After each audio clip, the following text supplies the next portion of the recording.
کیا کیا وہ اس بات پر راضی ہے؟ ہاں راضی ہے، اسے وہی کرنا پڑے گا جو ہم چاہیں گے۔ اگر آج تم یہ اعلان کر دو کہ نیلم تمہاری بیوی ہے تو کوئی بھی اس بات پر یقین نہیں کرے گا، بلکہ اس سے بدنامی ہوگی۔ یہ بات میں نے نیلم کو بھی سمجھا دی ہے۔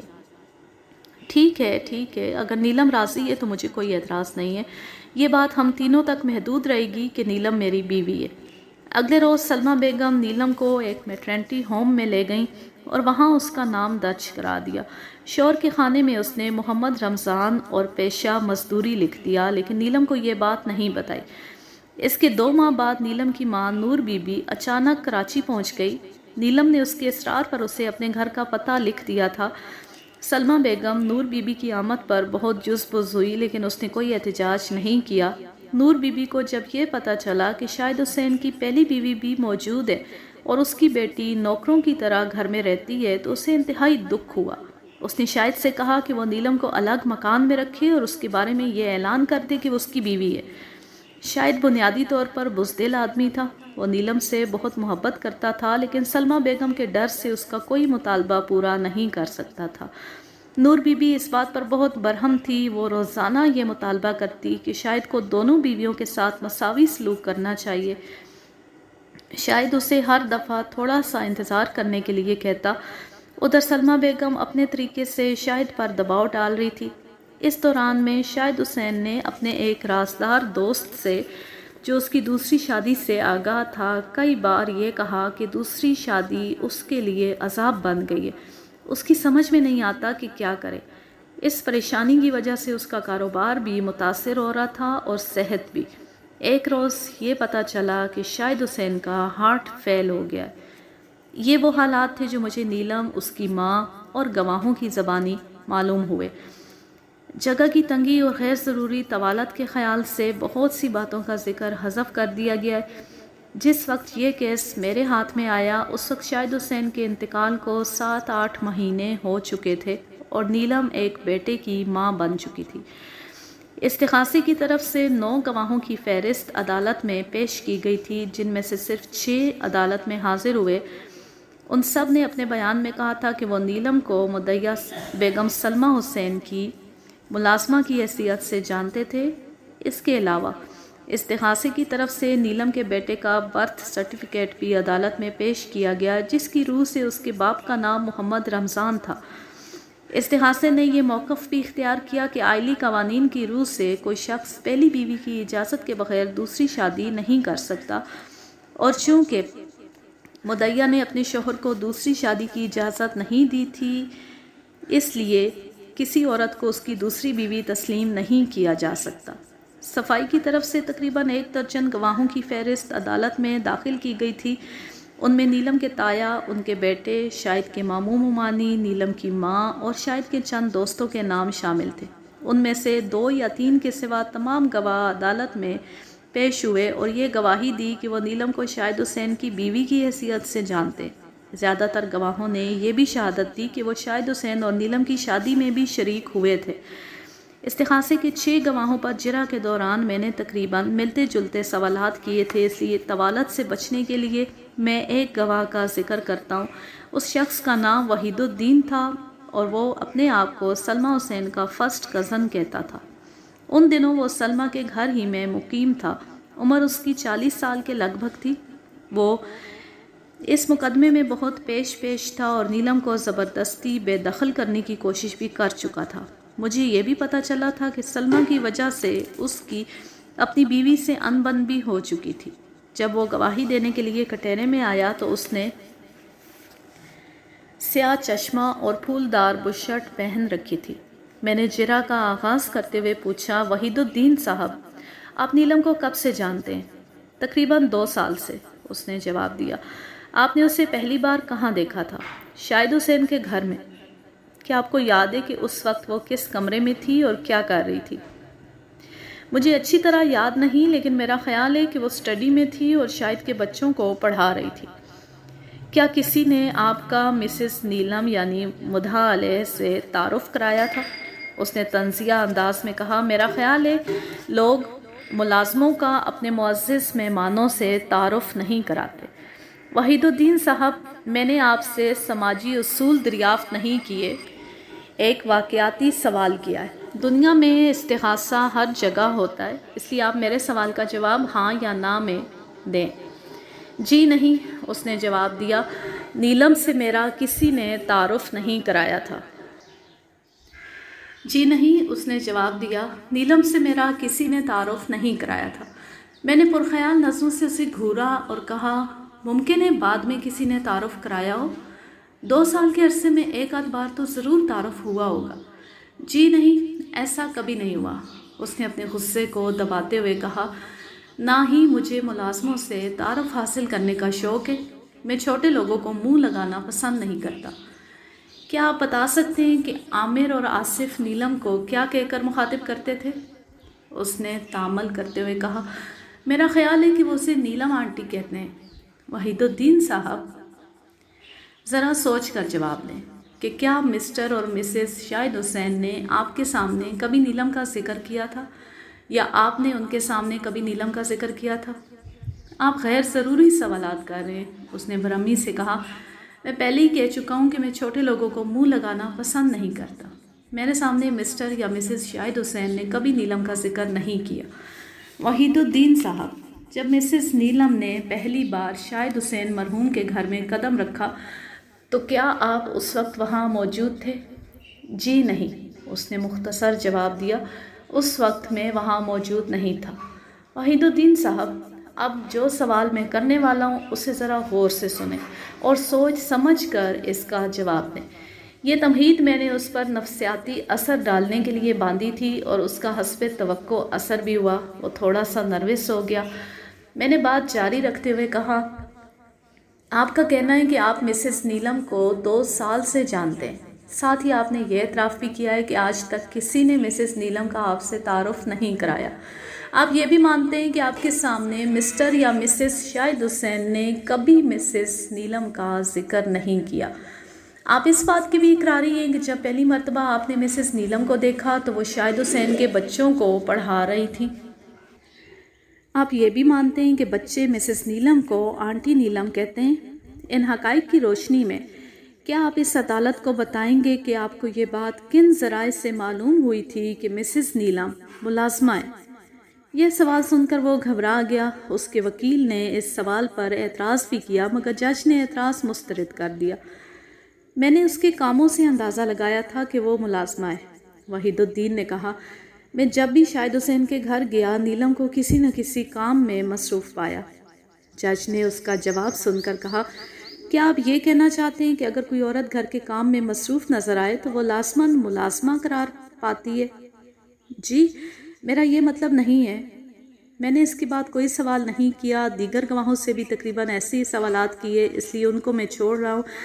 اب میں اس جرح کی تفصیل بیان کرتا ہوں جو میں نے سلمہ بیگم پر کی تھی۔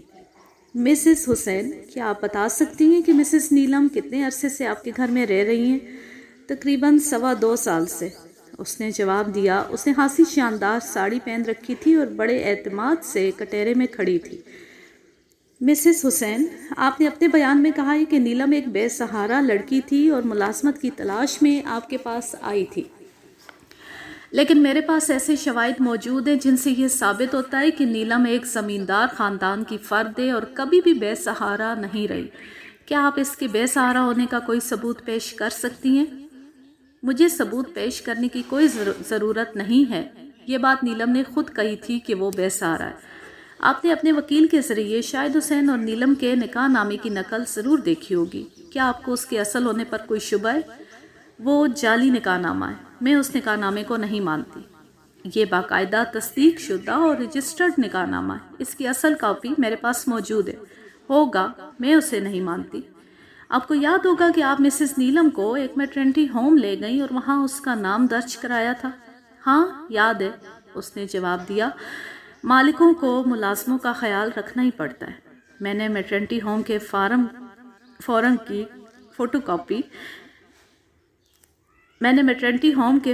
فوٹو کاپی اسے دکھائی اور پوچھا، کیا یہ فارم آپ نے پر کیا تھا؟ اس نے تامل کرتے ہوئے جواب دیا، ہاں میں نے اسے پر کیا تھا۔ کیا آپ بتا سکتی ہیں کہ آپ نے شوہر کے خانے میں محمد رمضان کیوں لکھا؟ نیلم نے مجھے اپنے شوہر کا یہی نام بتایا تھا۔ میں نے اسے نیلم کا شناختی کارڈ دکھایا اور کہا اس کارڈ میں نیلم کے شوہر کا نام شاہد حسین لکھا ہے، اس کی کیا وجہ ہے؟ کہ میٹرنٹی ہوم کے فارم میں آپ نے اس کے شوہر کا نام محمد رمضان لکھا۔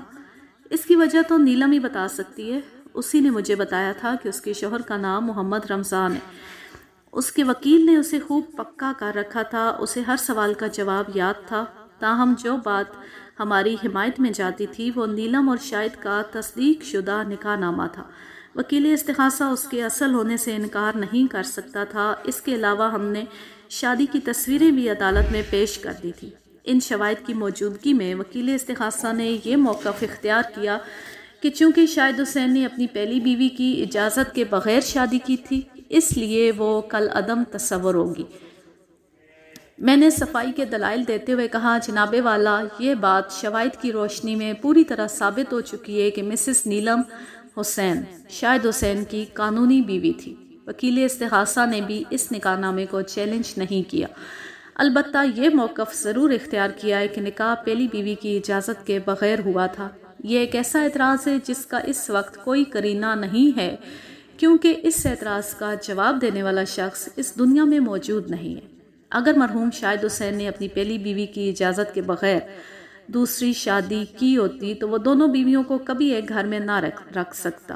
مسز نیلم اور مسز سلمہ بیگم تقریباً 1.5 سال تک اپنے شوہر کی موجودگی میں اکٹھی رہی ہے۔ مدعیہ کا یہ بیان کہ نیلم ان کی ملازمہ تھی نہایت مضحکہ خیز معلوم ہوتا ہے۔ ہاں، یہ ضرور تسلیم کیا جا سکتا ہے کہ مدعیہ اپنی سوکن کے ساتھ ملازموں جیسا سلوک کرتی رہی ہو۔ مجھے یقین ہے کہ مرحوم شاہد حسین نے اپنی پہلی بیوی کی اجازت سے شادی کی ہوگی، اور چونکہ شاہد حسین کی وفات کے بعد اس کی ہر چیز سلمہ بیگم کے تصرف میں تھی، اس لیے کوئی عجب نہیں کہ اس نے وہ اجازت نامہ ضائع کر دیا ہو۔ اگر مرحوم شاہد حسین نے اپنی پہلی بیوی کی اجازت کے بغیر شادی کی ہوتی تو وہ ضرور اس کی زندگی میں اس مسئلے کو اٹھاتی۔ شاہد حسین کی موت کے بعد اس مسئلے کو اٹھانے کا مطلب صرف یہ ہے کہ سلمہ بیگم اپنی سوکن کو جائیداد سے محروم کرنا چاہتی ہے۔ جناب والا، مسز نیلم حسین اس وقت شاہد حسین کے بچے کی ماں بن چکی ہے۔ قطع نظر اس کے کہ اس کی شادی کس ماحول میں اور کس انداز سے ہوئی تھی، وہ اپنے شوہر کی جائیداد سے اپنا حصہ وصول کرنے کا پورا حق رکھتی ہے اور ضرورت مند بھی ہے۔ شادی کے موقع پر اس نے اپنی تمام موروثی زمین شاہد کے کہنے پر اپنے تایا کے نام لکھ دی تھی۔ میں نے زمین کی منتقلی کی پوری تفصیل عدالت کے سامنے بیان کی۔ یہ اس نے بہت بڑی قربانی دی تھی۔ اس وقت اس کے پاس گزارے کی کوئی صورت نہیں ہے، لہٰذا اگر اسے شاہد حسین کی جائیداد سے محروم کر دیا گیا تو گویا انصاف سے محروم کیا جائے گا۔ لہٰذا میں عدالت سے استدعا کرتا ہوں کہ مدعیہ کی درخواست خارج کر دی جائے اور مسز نیلم حسین کو اس کے مرحوم شوہر شاہد حسین کے قانونی ورثاء میں شامل قرار دیا جائے۔ 15 دن کے بعد عدالت نے فیصلہ سنا دیا۔ جج نے فریقین کے وکلاء کے دلائل کا تجزیہ کرنے کے بعد سلمہ بیگم کی درخواست خارج کر دی اور نیلم کو شاہد حسین کی بیوہ قرار دینے کے بعد جائیداد کا حقدار قرار دیا۔ اس کے چند ہفتوں کے بعد ایک عجیب واقعہ پیش آیا۔ شاہد حسین کے ایک عزیز نے، جس کا رشتہ ظاہر کرنا مناسب نہیں معلوم ہوتا، پولیس کو درخواست دی کہ شاہد حسین طبعی موت نہیں مرا بلکہ اسے زہر دے کر ہلاک کیا گیا تھا۔ پولیس نے ایس ڈی ایم اور میڈیکل آفیسر کی موجودگی میں قبر کھود کر لاش کا پوسٹ مارٹم کیا اور اس کے معدے سے مواد حاصل کر کے لیبارٹری ٹیسٹ کے لیے بھجوا دیا۔ لیبارٹری رپورٹ سے اس بات کی تصدیق ہو گئی کہ شاہد حسین کو زہر دیا گیا تھا۔ درخواست دہندہ نے قاتل کی نشاندہی بھی کی تھی اور بعض ثبوت بھی پیش کیے تھے۔ لیبارٹری رپورٹ موصول ہونے کے اگلے روز پولیس نے سلمہ بیگم کو گرفتار کر لیا۔ چونکہ یہ کیس میرے پاس نہیں ہے، اس لیے میں اس کی تفصیلات آپ کے سامنے پیش کرنے سے قاصر ہوں۔ شاہد حسین کا پورا بنگلہ آج کل نیلم کے تصرف میں ہے اور وہ اپنے بچے کے ساتھ سلمہ بیگم کے بچوں کی پرورش بھی کر رہی ہے۔ اس کی ماں نور بانو بھی اس کے ساتھ ہی رہتی ہے۔ یہاں ساری صورتحال کا تھوڑا سا تجزیہ کرنا مناسب معلوم ہوتا ہے۔ جب تک سلمہ بیگم کو یہ معلوم نہیں تھا کہ نیلم اس کی سوکن ہے، اس وقت تک وہ اس سے بہت خوش تھی اور اس کی تعریفیں کرنے کا کوئی موقع ضائع نہیں کرتی تھی، لیکن جب اسے یہ معلوم ہوا کہ اس کے شوہر کی دوسری منکوحہ ہے تو اس کے سینے میں نفرت کا آتش فشاں کھولنے لگا۔ حالانکہ عملی طور پر صورتحال میں کوئی تبدیلی واقع نہیں ہوئی تھی، وہی گھر تھا اور وہی افراد تھے۔ اگر سلمیٰ بیگم نیلم کی حیثیت کو تسلیم کر لیتی تو وہ یقیناً پہلے سے بڑھ کر اس کی خدمت کرتی، اور یہی اس کا فرض بھی تھا، لیکن اس نے جاہلانہ غیظ و غضب کا مظاہرہ کر کے ایک ہنستے بستے گھر کو اجاڑ دیا، شوہر کو قبرستان میں پہنچایا اور خود جیل پہنچ گئی۔ کہاں وہ آرام و آسائش کی زندگی اور کہاں جیل کی تنگ و تاریک کوٹھری۔ مجھے یقین ہے کہ سلمیٰ بیگم اس وقت اپنی کوٹھری کے سخت فرش پر بیٹھی اس نفرت کو ملامت کر رہی ہوگی جو سوکن کے خلاف اس کے دل میں پائی جاتی تھی۔ جس چیز کو خدا نے جائز قرار دیا ہے اس سے نفرت یقیناً گناہ ہے اور اس گناہ سے بچنا چاہیے۔ یوں یہ کہانی اپنے اختتام کو پہنچی۔ آپ کمنٹ کر کے ضرور بتائیے گا کہ آپ کو یہ کہانی کیسی لگی۔ آپ لیتی ہوں آپ سے اجازت۔ جہاں رہیں خوش رہیں، شاد و آباد رہیں، ہنستے مسکراتے رہیں۔ اللہ حافظ، اللہ نگہبان۔